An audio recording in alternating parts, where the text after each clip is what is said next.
जय हिंद साथियों, मैं बुध प्रकाश आप सभी का स्वागत करता हूं आपके अपने YouTube channel PPS coaching centre में। आशा करता हूं आप सभी अच्छे होंगे और आप सभी की तैयारी बहुत अच्छे तरीके से चल रही होगी। आज की क्लास मैथ्स की क्लास होगी जिसमें हमारा टॉपिक 4 होगा प्रॉफिट एंड लॉस, लाभ और हानि। लाभ और हानि के अब तक हम पार्ट 2 पूरे कर चुके हैं और हमारी मैथ्स की 8वीं क्लास है। इससे पहले हम अपनी 7 क्लासों को पूरी कर चुके हैं।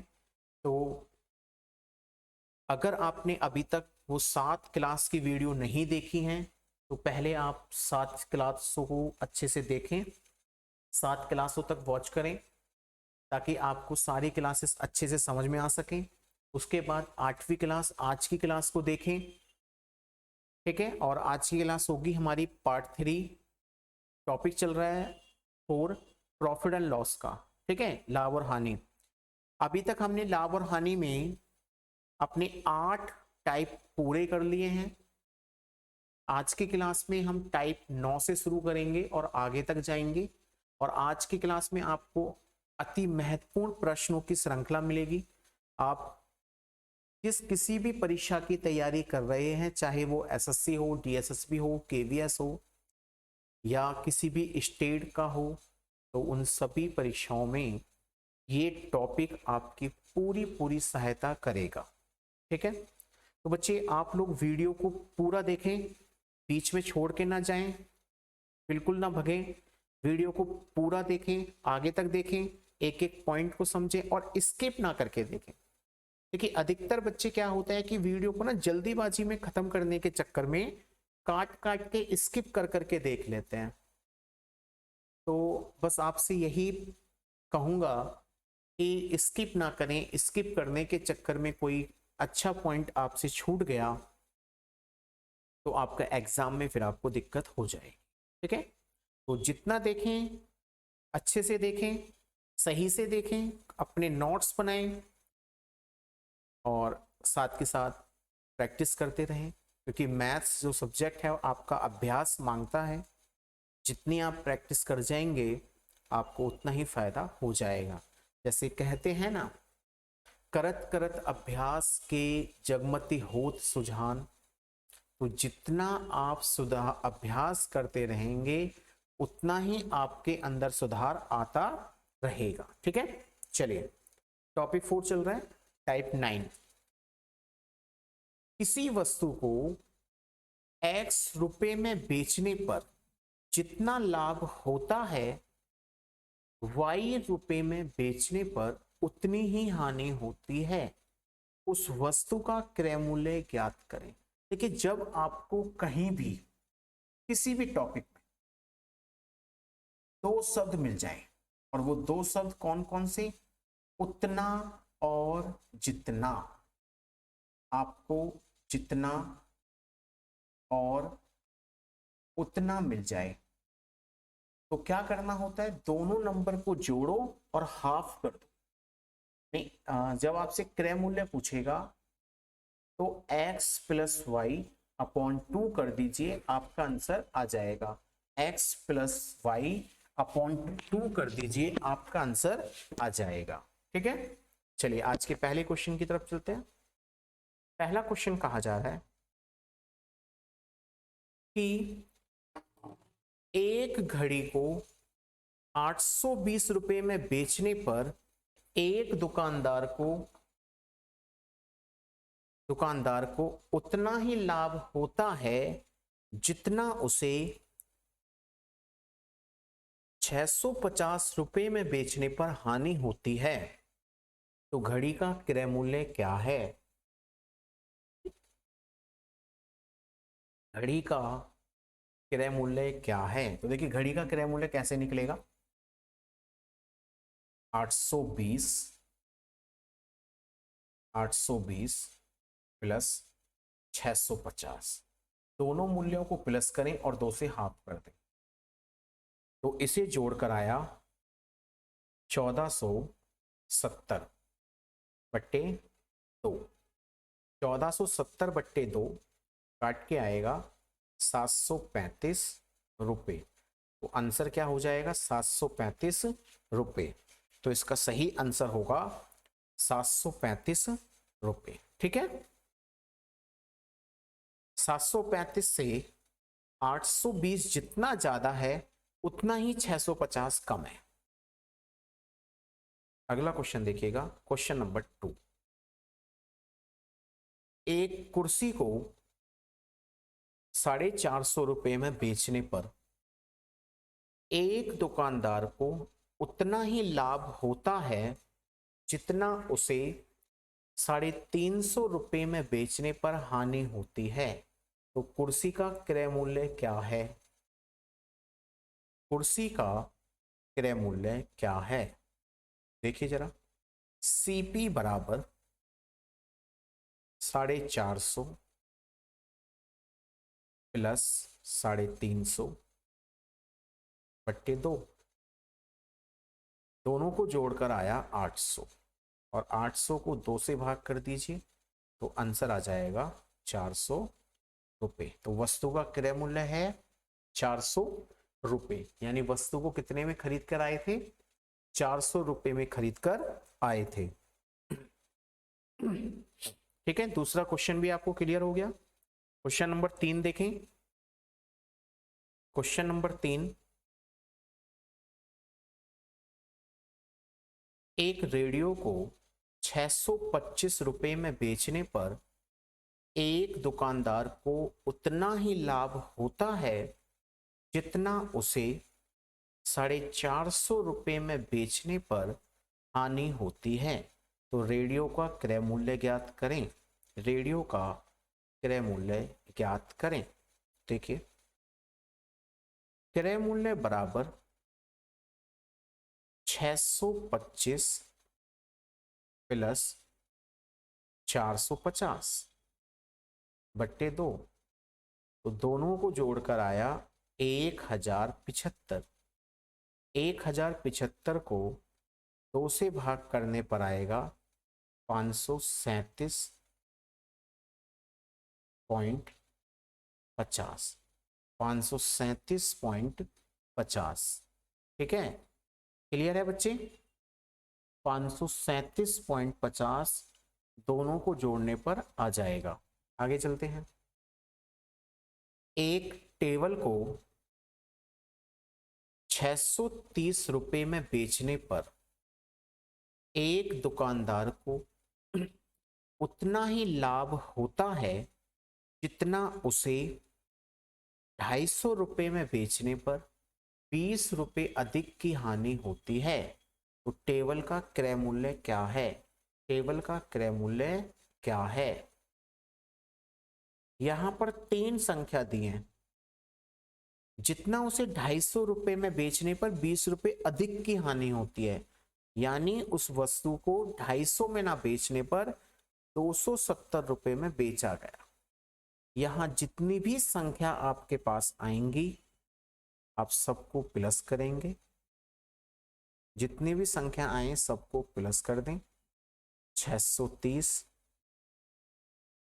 प्लस 250 प्लस 20 डिवाइड बाय 2, 2 से ही भाग करना है हमेशा। तो सबको जोड़कर आ जाएगा 900। 900 बट्टा 2 को हम कहेंगे 450। तो इसका सही आंसर हो जाएगा 450 रुपए। 450 रुपए। ठीक है, टाइप 9 सभी को क्लियर हो गया होगा। आगे बढ़े, टाइप 10। एक दुकानदार अपनी वस्तु को X% हानि या लाभ पर बेचता है, वह उसे Y रुपए अधिक या कम में बेचे तो उसे Z% का लाभ या हानि होता है। वस्तु का क्रय मूल्य ज्ञात कीजिए।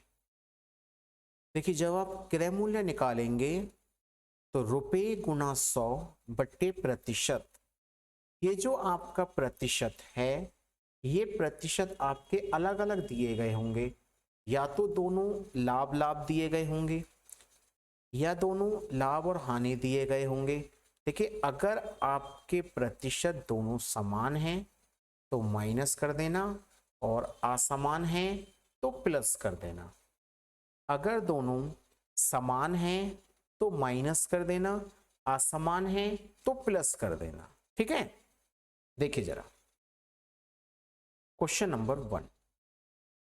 क्वेश्चन नंबर 1 में कहा गया एक दुकानदार अपनी वस्तु को 5% हानि पर बेचता है। वह उसे 60 रुपए अधिक में बेचे तो उसे 10% का लाभ होता है। वस्तु का क्रय मूल्य ज्ञात करें।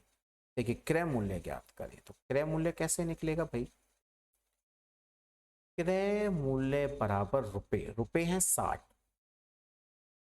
गुना लिखना है 100,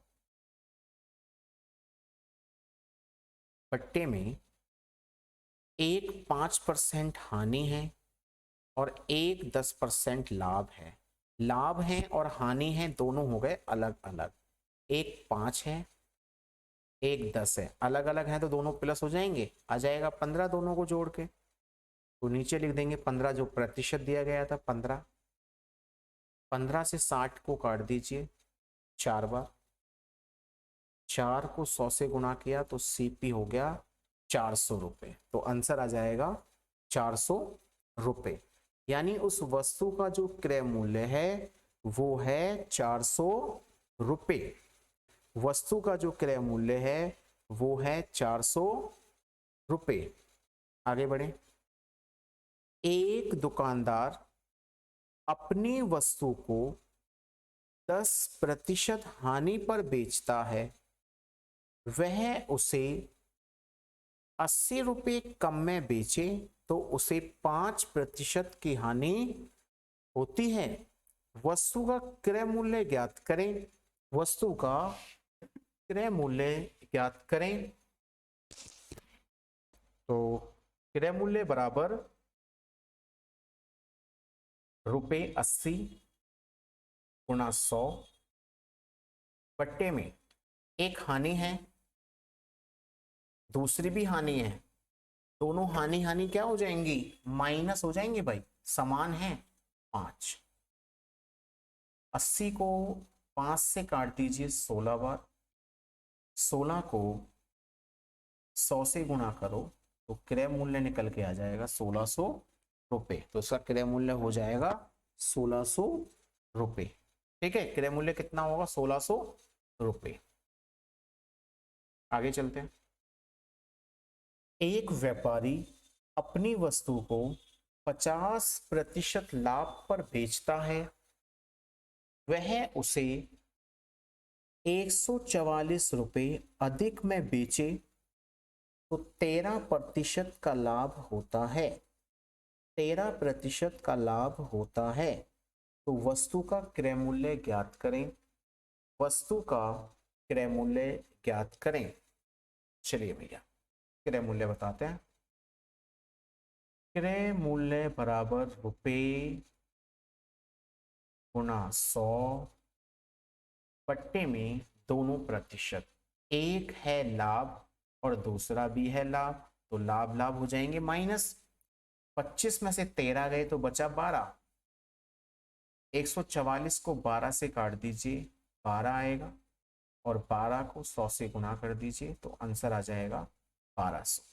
आंसर होगा 1200 रुपए। ठीक है, अगला क्वेश्चन देखते हैं।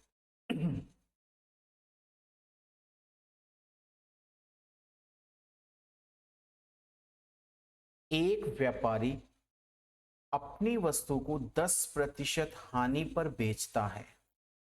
वह उसे 120 रुपए कम में बेचे तो 5% की हानि होती है। तो वस्तु का क्रय मूल्य ज्ञात करें। वस्तु का क्रय मूल्य ज्ञात करें।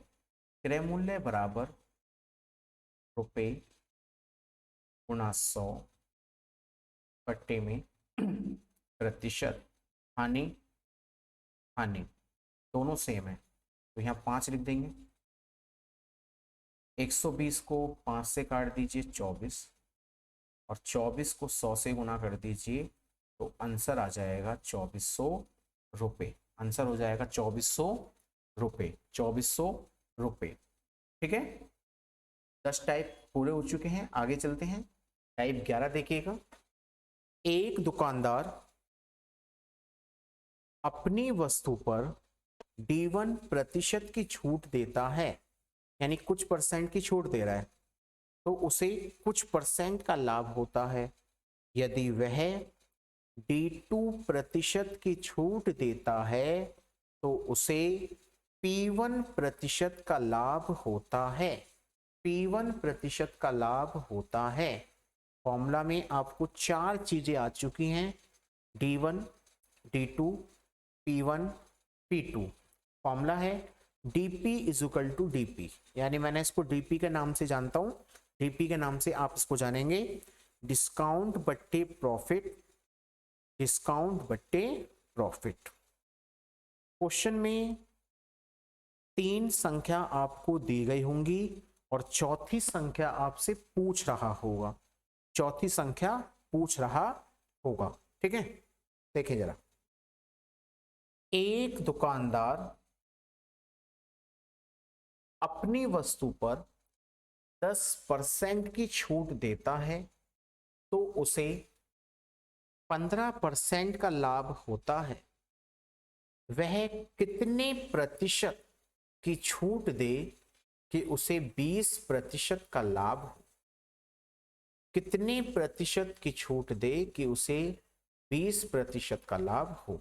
देखो जरा, 10 माइनस करके नहीं लिखना है, यहां जैसा दिया है वैसे ही लिखना है। 10% छूट दिया, 15% लाभ हो गया।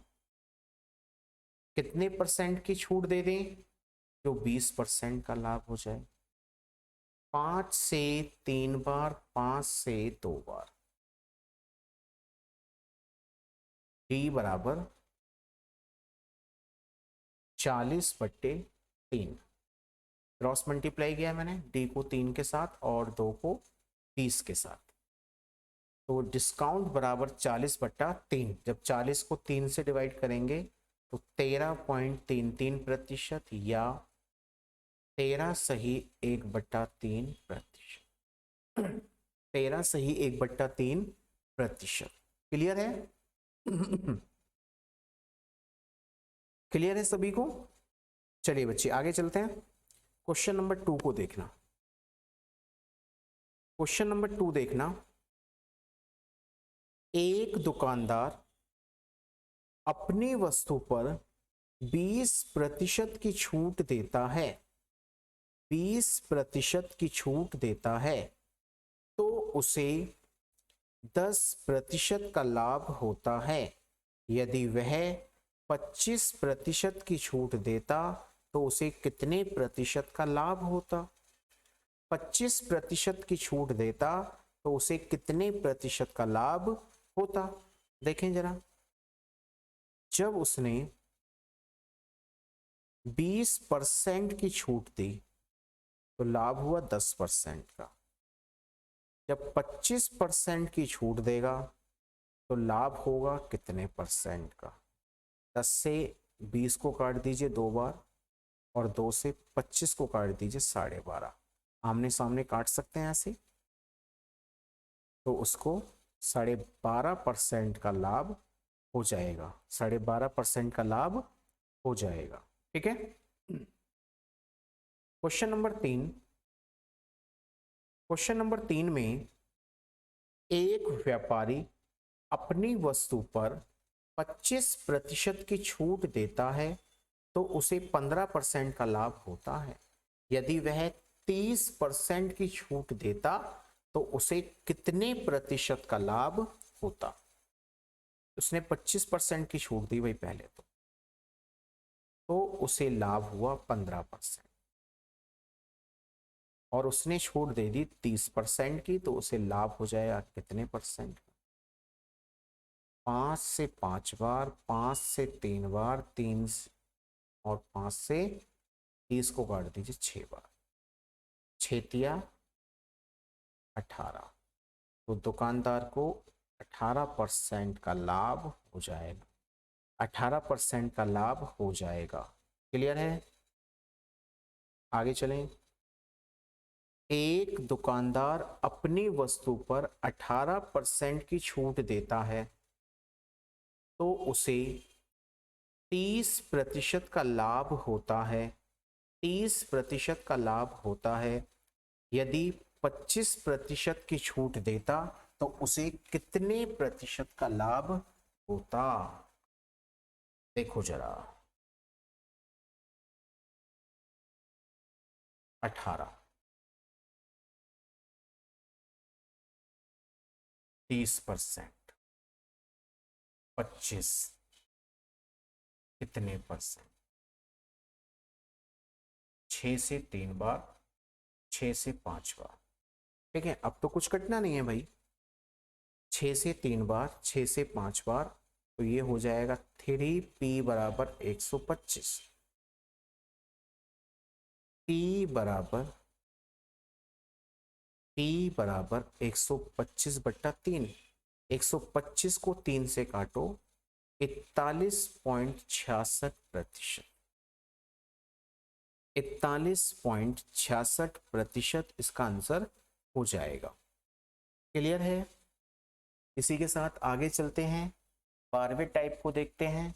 12वां टाइप, कोई दुकानदार अपनी वस्तु को 20% छूट देकर 20% का लाभ प्राप्त करता है।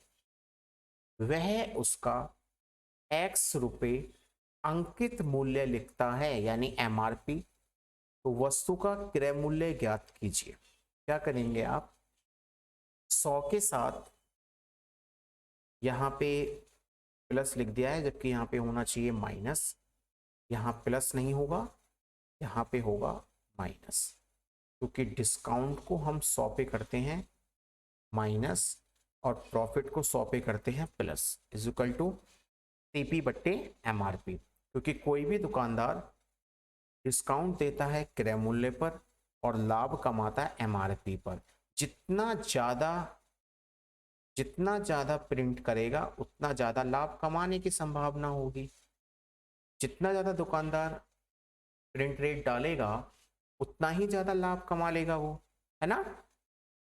चलिए, एक दुकानदार किसी वस्तु पर 380 रुपये अंकित मूल्य रखता है। वह उसे 10% की छूट पर बेचता है तो उसे 20% का लाभ होता है। बताएं कि उस वस्तु का क्रय मूल्य क्या है। बताएं कि उस वस्तु का क्रय मूल्य क्या है। जरा देखो, वस्तु का अंकित मूल्य, तो अंकित मूल्य की जगह पर लिख देंगे अंकित मूल्य 380। वह 10% की छूट दे रहा है 90, तो उसे लाभ हो जा रहा है 120%। जीरो से जीरो कट गई,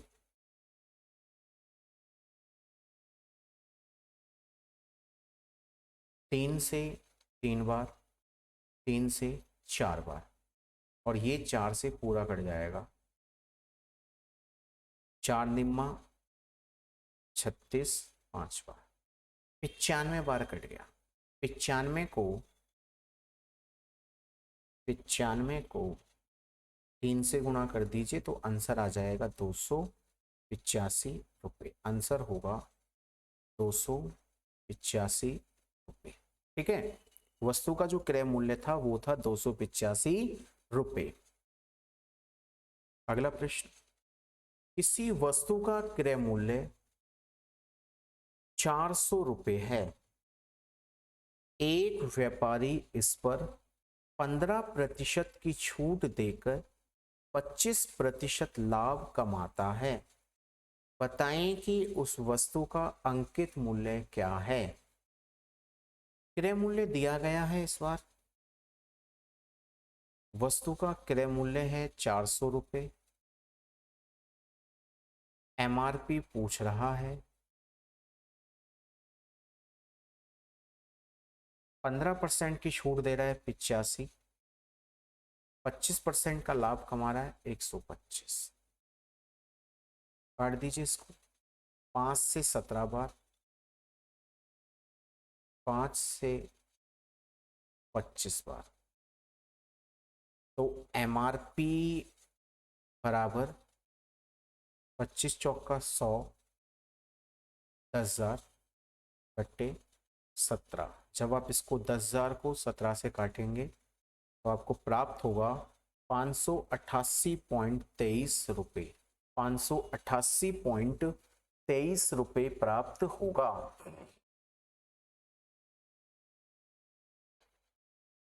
आगे चलते हैं। एक व्यापारी किसी वस्तु पर 520 रुपये अंकित मूल्य रखता है। वह उसे 20% की छूट पर बेचता है तो उसे 30% का लाभ होता है। वस्तु का क्रय मूल्य बताएं। देखिए, छूट देता है 20 की, उसने छूट दे दी 20 की, तो हम लिखेंगे 80 बट्टे में 130 बराबर 520। सॉरी, 520 अंकित मूल्य है।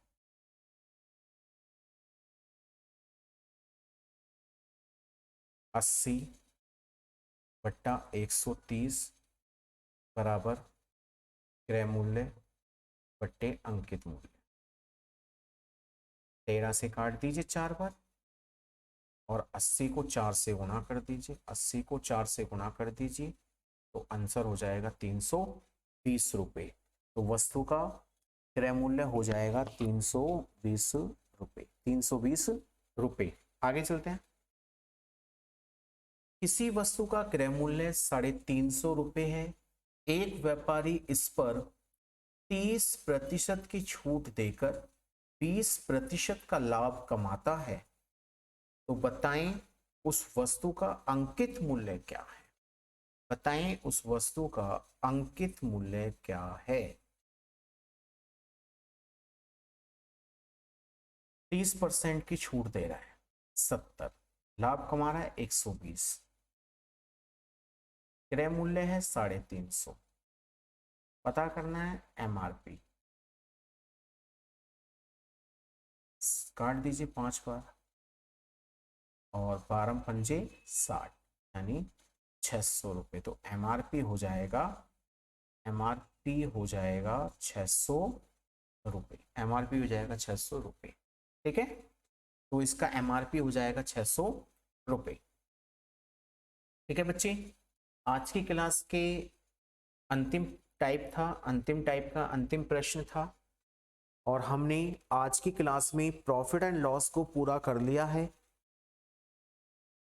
अब आपका प्रॉफिट एंड लॉस में से कोई भी प्रश्न ऐसा नहीं होगा जो आप नहीं कर पाएंगे। सभी प्रश्नों को आप आराम से सॉल्व कर सकते हैं, पर शर्त यह है कि आपने वीडियो को ढंग से देखा हो, एक एक क्वेश्चन को सही से पढ़ा हो, तो ही आप अच्छे से कर पाएंगे, है ना। और अगर आपने नहीं देखा है तो फिर तो आप मुश्किल ही कर पाएंगे। ठीक है बच्चे, चलिए। तो आज की क्लास में आपको बहुत कुछ सीखने को मिला। लाइक करके जाएं, कमेंट करें। अगर आप इस चैनल पर पहली बार आए हैं तो चैनल को सब्सक्राइब जरूर करके जाएं। ठीक है, सब्सक्राइब करना ना भूलें और बेल आइकन को जरूर से जरूर क्लिक करें।